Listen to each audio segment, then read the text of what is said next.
I still remember life before the war. I remember that we used to be different. Used to live up there, on the surface. We used to be the masters of the whole world. We built gigantic cities of glass and steel. We crossed the oceans at will.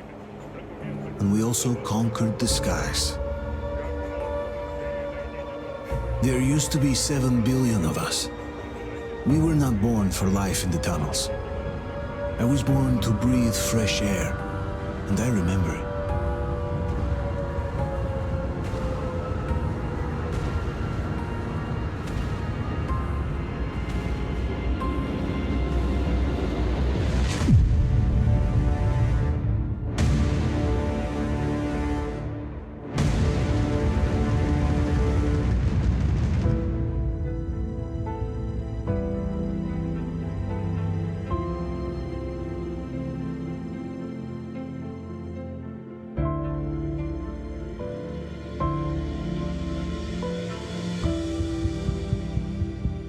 The 7 billion were wiped out by the last war.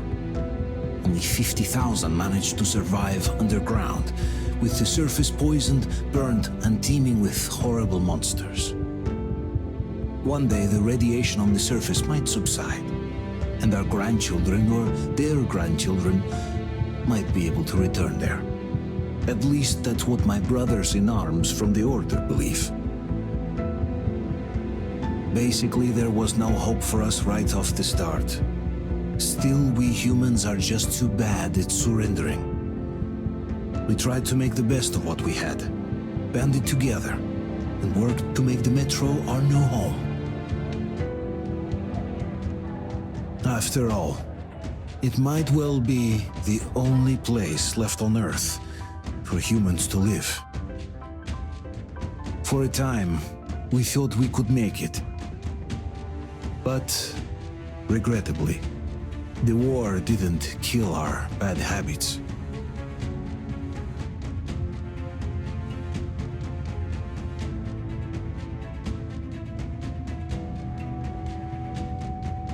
In the relative safety of the tunnels, corruption festered.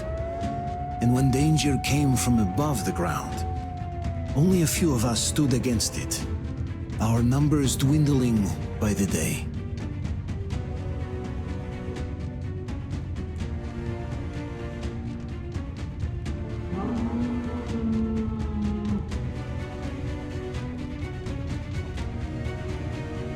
But I remember we were born for a better life, and I can't accept that I'm destined to grow old and die underground. I don't care if I'm called an idiot. But if even a single shard of the old world still exists out there, I have to find it.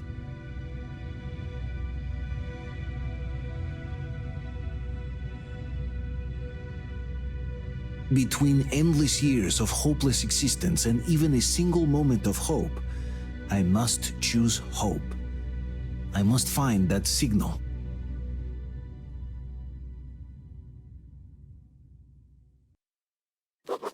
When it has been years since anyone's heard anything but static and white noise on the radio, who could still believe we are not alone on this earth? My wife, my comrades from the Order, my friends, people from my station. Nobody believes me. They are sure that there's nothing on the radio.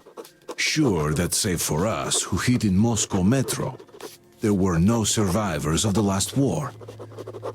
We are alone on this planet, and in the Metro it's common knowledge. But I did hear that call on the radio with my own ears. Yes, it was immediately drowned out by the static, but I had heard it. Which means that somewhere out there, under the skies, there's still a habitable place. We're not doomed to live the rest of our lives underground.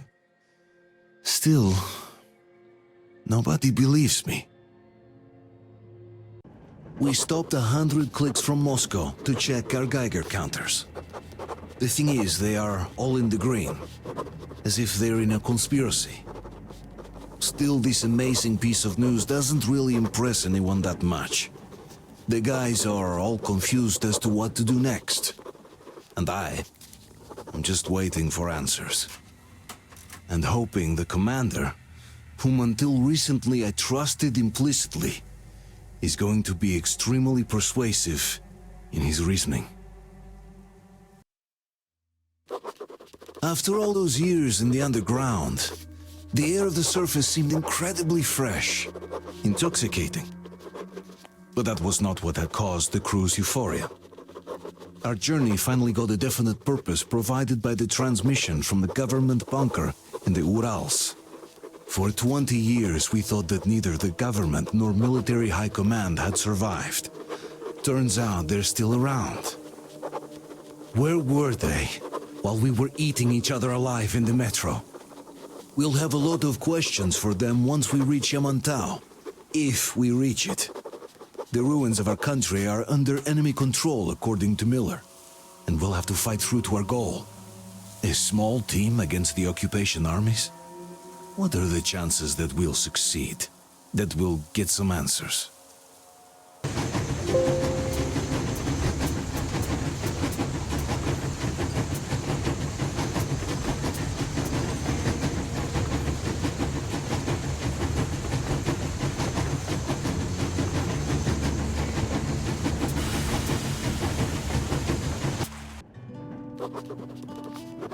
We left Volga behind. The endless expanses of Russia stretched before us now. Regretfully, Duke was not destined to see them. Was his death a fault of mine? Was everything that happened on the bridge? It could be. It's a cruel world that we live in, and it's not our responsibility to fix it. We only wanted to pass through, and it was not my fault they screamed for blood. Their zealousness reminded me of the metro, where people are indoctrinated into a lie. That the world is dead and there's nowhere to go. Anyone who questions it gets fed a different lie, that the war is still going on.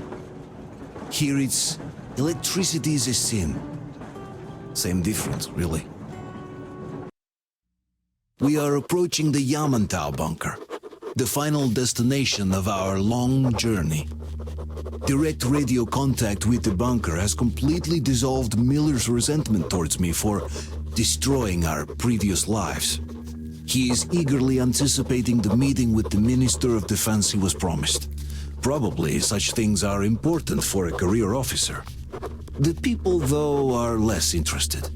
They are asking important questions. Where are the occupying forces? Why is there just wilderness and people gone wild around? What's stopping the government from restoring the country? What was being done in the last 20 years?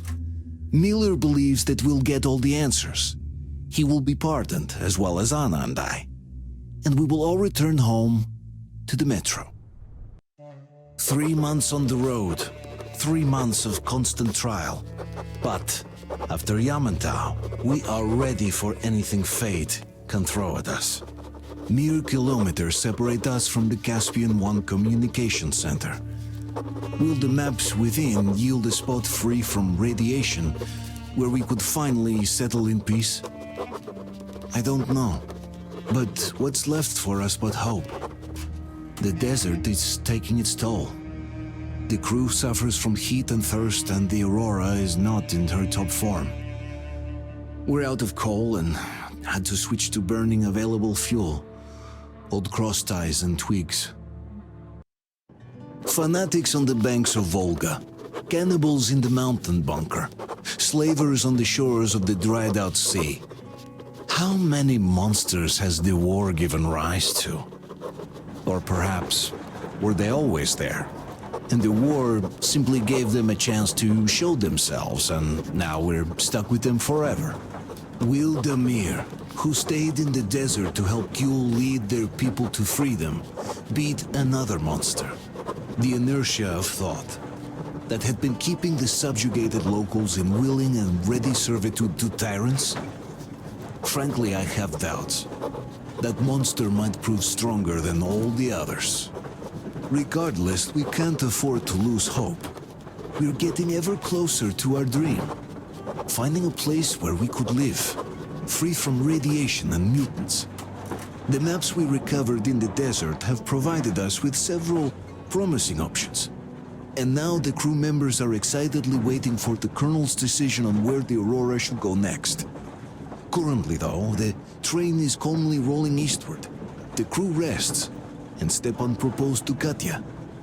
It was a proposal she couldn't refuse. I can't say I've ever been religious, but right now I'm begging all gods, please, watch over Anna, and make the valley cure her of her affliction. In the meantime, Alyosha and I are on a recon mission. We have no idea of what is waiting for us there, though Alyosha seems convinced that there are going to be crowds of women eagerly anticipating his arrival. If that turns out to be the case, then I have the best companion possible for this mission. We all remained silent while the Aurora was running along the poisoned sea held at bay by the dam. We believed we'd be back. Now, having seen the sword of Damocles hanging over the valley, we knew it was not meant to be. Alyosha is especially worried. His Olga's there. Perhaps he will be able to warn her via radio and save the people there. What happens next? I have no idea. I am ready for anything. Anything but one thing. Anna, please, hold on. Without you, I have nothing to live for, nothing to dream about. Doubly so, since if not for that dream of mine, you'd be all right now. Anna isn't giving up. She believes in me, believes in us, and for a good reason. Thousands of kilometers of track behind us. We are finally approaching Novosibirsk, a dead city concealing her hope for life, the medicine that could save her, somewhere in its cold, irradiated heart. A year ago, we left the poisoned ruins of Moscow, and now we are about to enter another city stiff in the murderous embrace of winter and radiation. Will we ever find somewhere to live on the surface? Maybe. But for now, we're returning back into the bowels of Metro. Back to save Anna.